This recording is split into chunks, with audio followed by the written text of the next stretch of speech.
In a world where movie theaters still existed. This Disney at the top is bugging me, not just because this entire episode symbolizes their relentless, unabashed desire to bastardize and conglomerate every piece of content they have, but also because it doesn't even make sense in the title. It's not Disney's or even Disney Presents, it's just Disney. Like they slapped a literal branding iron on it so their precious cattle don't get rustled up by some ragamuffin ne'er-do-wells. Episode 4A, May the Ferb be with you. Narrating the opening crawl. George Lucas is rolling over in his grave right now. Also stealing your movie concept from Lion King 1.5. On the desert planet of Tatooine. Capitalizing the word desert. No plans of leaving or getting involved in any kind of intergalactic shenanigans. I believe you mean intergalanigans. Rookie mistake. Leave it to the pros who have been doing this for like months. That's right, I said months. Plural. The Death Star. Bum, bum, bum.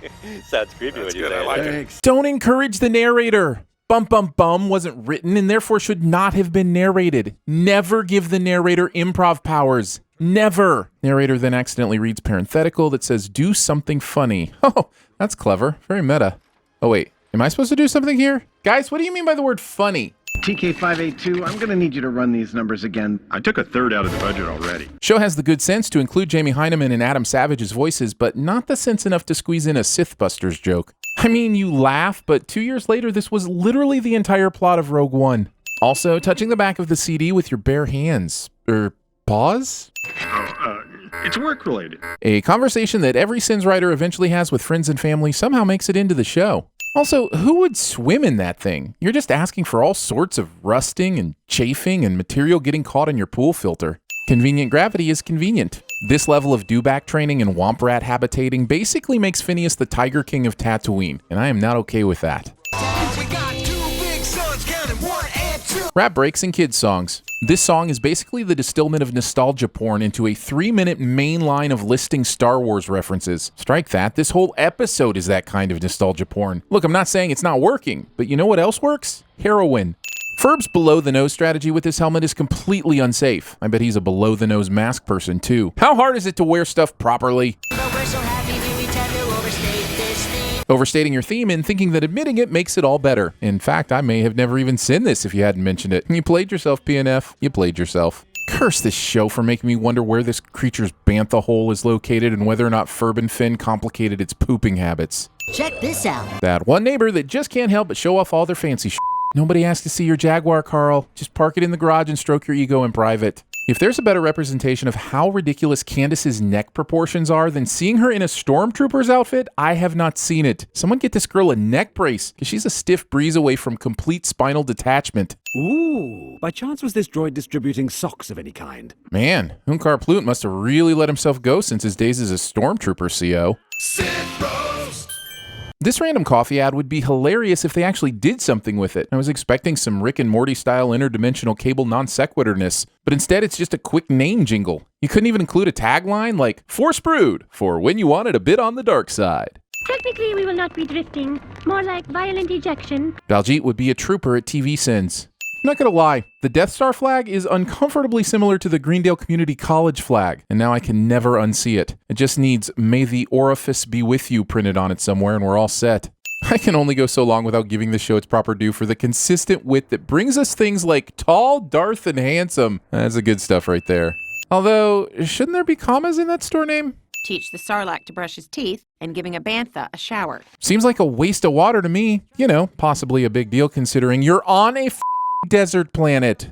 Wait till they discover there's no girls on this planet. Or boys. Or, you know, humans who don't prioritize having a significant other like it's the only thing that matters in life. Also, show then proceeds to show us many likely girls on this planet. Like her. Or her. Or her. Or her. Or her. Or her. Or her. Or her. See? The Mandalorian absolutely could have used the back of this fortress to get up to the top of this ship. If a f***ing platypus can do it, he should have. And yes, I'm sending Mandalorian's child episode again here because I do what I want. I have so many questions about this bumper sticker. First, Tatooine has a high school? Also, only one Jawa in this giant workforce has an honor student and got permission to put this on here? And finally, are there even other vehicles that would be following close enough to be able to read it? So I guess I had three questions. What school is it when you run the opposite direction on a conveyor belt instead of just easily stepping off to the side? It's not Prometheus. It's not Rickon Stark. You know, honestly, it's such a dumb thing to do. I think they forgot to even charter a school for it. Boy, this show sure does play the hits, huh? If you took out all the animated recreations of actual moments from A New Hope, this would be like a regular length episode. A very confusing regular length episode. And remember, sand people travel single file to hide their numbers. After yet another cheeky reference, I'm thinking this show winks at the audience more than when Deadpool went on Laugh-In to reenact the Naked Gun series. I swear you could just add wink wink after half of these lines and it really wouldn't change anything. There are many reasons to hate the Tusken Raider Nation, but the fact that they are the kind of people to serve the cake before opening the presents at a child's birthday party, that's just asking for a mess. Icing a cake that was just removed from the heat means your icing melts into the cake. I watch reality cooking shows, so I'm a total expert at calling out your icing bullshit. Finnifer is clearly using the special edition version of Mos Eisley, and honestly, the 5 sins I'm about to give are on the light side of what they deserve for that choice.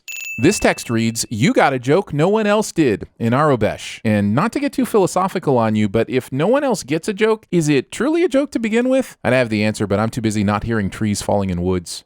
Also, in case you wondered, the other two say, if you have paused this and translated this into English, congratulations, and now go impress your friends. To which I say, thank you, and also, you misspelled annoy. It's like it's got a self-destruct button. What kind of idiot would design that? Still a better explanation than Rogue One, though. Why can't I master this? Considering you just need to turn your head, I actually don't know. Well, someone said he shot first, but I could have sworn it was the other guy. Oh, wink, wink. After the swimsuit and the hood ornament, this seductive singing marks the third provocative use of these alien women in sexy outfits. Beginning to think I have a severe Twi'lek fetish. Wait, I mean, the animators. I'm beginning to think the animators have a severe Twi'lek fetish. Phew, saved it.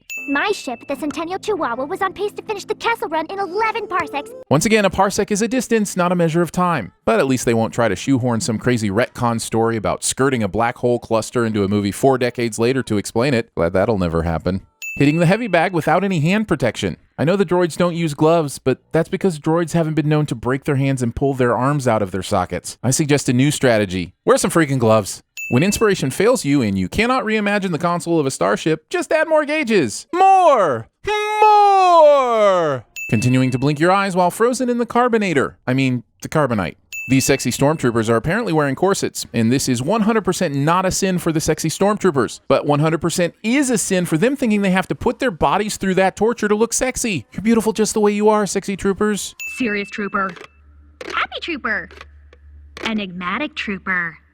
Excitement? I'm pretty sure this convenientite just unfroze at the most carbonenient time for the plot. It appears as if Poof and Squirts did finally attend running school at the Hanna-Barbera School of Running in Place Under Falling Things. But why would you save me? Wait, how true to Star Wars does this get? Because if these two kiss, I may not recover. I know. We'll blame Jar Jar. A wink wink. Oh, we're allowing modifications, huh? Give me a sec. And despite Ferb having gone full evil Darth Maul, he does. Are you okay? Destroying the machine that changed someone somehow changes them back, cliche. Seriously, if I microwave popcorn and then take a baseball bat to the microwave, would it turn back into kernels? Actually, would it? You think maybe you could turn this thing over? All the blood's rushing to my head. I think the whole point is that the blood shouldn't really be rushing anywhere, but joke's got a joke, I guess. This saxophone solo is not followed by an episode of The Simpsons. Apparently there are still copies of the Death Star plans out there somewhere, so still might have a teeny problem there. A wink wink.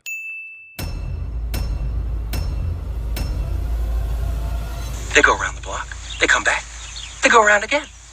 They just go around and around. For some reason, you all want to wear the CinemaSins Pitchfork M on your body. So we slapped that f***er on some new merch and threw it in the store. Posters, hoodies, tanks, socks. Click on the merch below the YouTube player or click the store link at cinemasins.com. What about you guys? We ain't found shit. You can ride back to the Death Star on that bus pod. What a piece of junk! Hey, Patrick. Nice sock. Okay. X marks the spot. May the Force be with you and all that stuff. Sweetheart, how many times have I told you, don't say and stuff?